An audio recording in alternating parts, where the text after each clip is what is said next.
Hello दोस्तों, आप लोग कैसे हैं? मस्त। आज फिर से एक बढ़िया टॉपिक लेकर आए हैं, डायरिया, जो कि बहुत ही कॉमन डिसीज है, जिसे हिंदी में अतिसार बोला जाता है। चलिए आगे बढ़ते हैं। डाइजेस्टिव सिस्टम की डिसीज में डायरिया एक भयंकर प्रकार की डिसीज है, जो अक्सर खाने पीने की गड़बड़ी के कारण उत्पन्न होता है। इस प्रकार जब फूड को स्टमक डाइजेस्ट नहीं कर पाता, तो इस तरह से अनडाइजेस्ट फूड के साथ वाटरी स्टूल का आना डायरिया कहलाता है, अथवा फ्रीक्वेंसी मतलब बार बार ऑफ स्टूल डायरिया कहलाता है। यानी स्टूल जो होता है बार बार आए तो उसे डायरिया का भी बोला जाता है। एक्यूट डायरिया में फ्रीक्वेंसी ऑफ स्टूल बहुत ज़्यादा हो जाती है।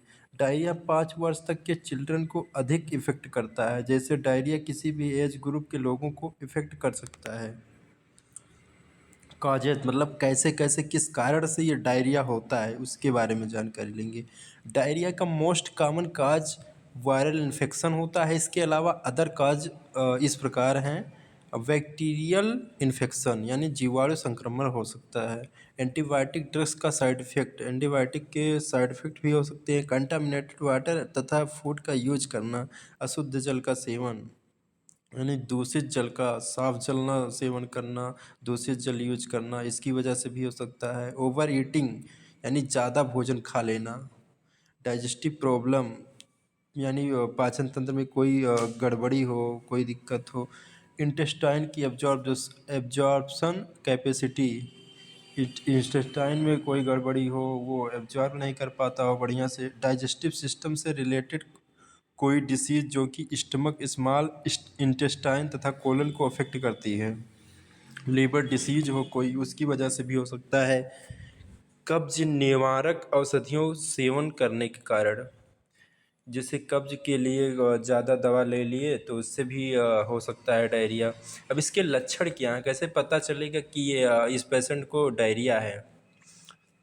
तो सबसे पहले पेशेंट को लूज मोशन होता है। हैवीनेस इन एब्डोमिनल, पेट में भारीपन लगा रहेगा।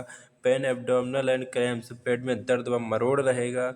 नोजिया एंड वोमिटिंग, जी घबराएगा और पल्टी होगी। डिहाइड्रेशन, एक्यूट डायरिया में पानी की कमी हो जाती है। फाटीग, एक्यूट मतलब नया। फाटीग एंड अनकॉन्शियस, थकान और बेहोशी भी हो सकती है। वेट लॉस, वजन घट जाएगा। इंक्रेज्ड थर्स्ट, अधिक प्यास लगेगी। वीकनेस, काफ़ी कमजोरी आ जाती है। पेशेंट का ब्लड प्रेशर गिरा हुआ रहता है। डिक्रीज्ड यूरिनेशन, पेशाब की मात्रा कम हो जाती है। इंस्ट्रक्शन, आमतौर पर डायरिया एक नॉर्मल तथा क्यूरेटिव डिसीज है।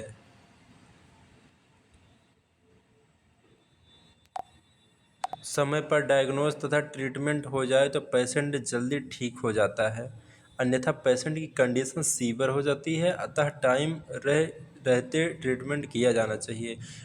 किसी किसी को बहुत बार कम से कम 15 बार डायरिया हो जाता है, जिसकी वजह से उनकी जान चली जाती है। सबसे पहले डायरिया के कॉजेज़ को दूर करने का प्रयास करना चाहिए। एक्यूट डायरिया में साबूदाना दिया जा सकता है तथा फ्रूट जूसेस दिए जाने चाहिए।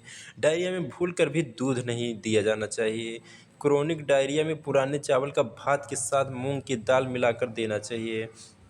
दूध इसलिए नहीं देना चाहिए कि दूध जो होता है लिक्विड होता है, और इसमें पचाने के लिए ज़्यादा मतलब शक्ति चाहिए, तो जिसकी वजह से जो लिक्विड होता है, स्टूल होता है, वो बाहर निकल जाएगा सीधे सीधे, तो हजम नहीं होगा। थोड़ा टाइट भोजन देना है।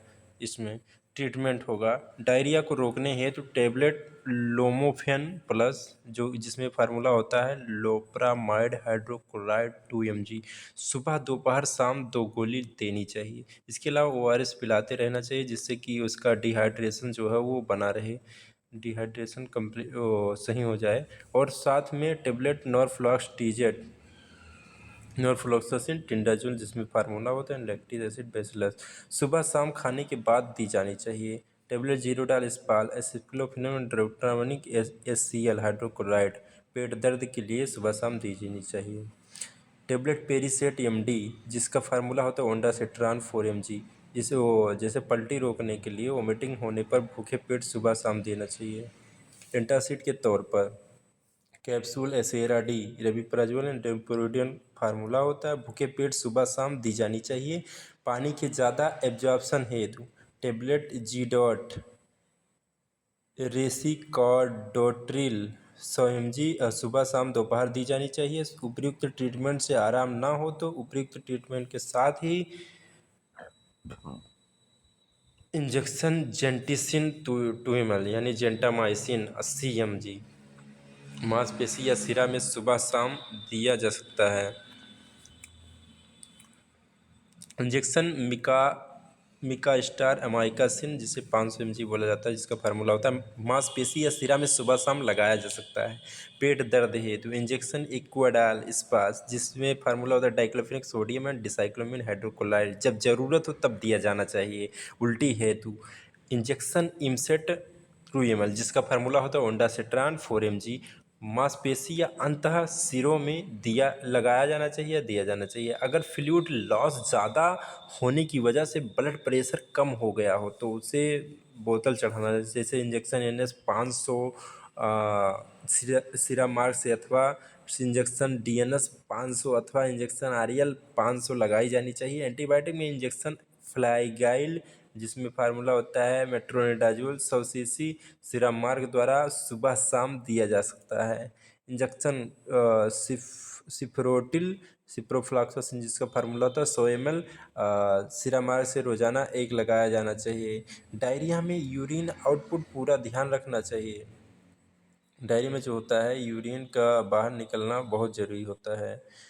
नोट: डायरिया में फ्लूइड लॉस ज़्यादा होने तथा ब्लड प्रेशर ज़्यादा गिर जाने पर इंजेक्शन D5 तथा D25 का उपयोग ना, जो D5 D10 D25 ये सब ड्रिप होती है जिसमें शुगर की मात्रा कम हो जाती है। इसे लगाने से आदमी की कमजोरी दूर हो जाती है, थकावट दूर हो जाती है, उसको जो वीकनेस होती है वो ख़त्म हो जाती है। NS या REL ये सब लगा सकते हैं। बोतल मेट्रोजिल पहले लगाएंगे जिससे कि उसको पहले उसका जो डायरिया है वो रुक जाए, उसके बाद फिर कोई बोतल बड़ा वाला लगाएंगे जिससे उसको काफ़ी राहत मिल जाएगी। फिर उसको दवा देकर वो सही हो जाएगा। उसके बाद धन्यवाद। दोस्तों, ऐसे ही वीडियो देखने के लिए हमारे चैनल को सब्सक्राइब करें। आपका सब्सक्राइब करना हमारा मोटिवेशन है। आप ऐसे ही देखते रहें। खुश रहें। जय श्री राम।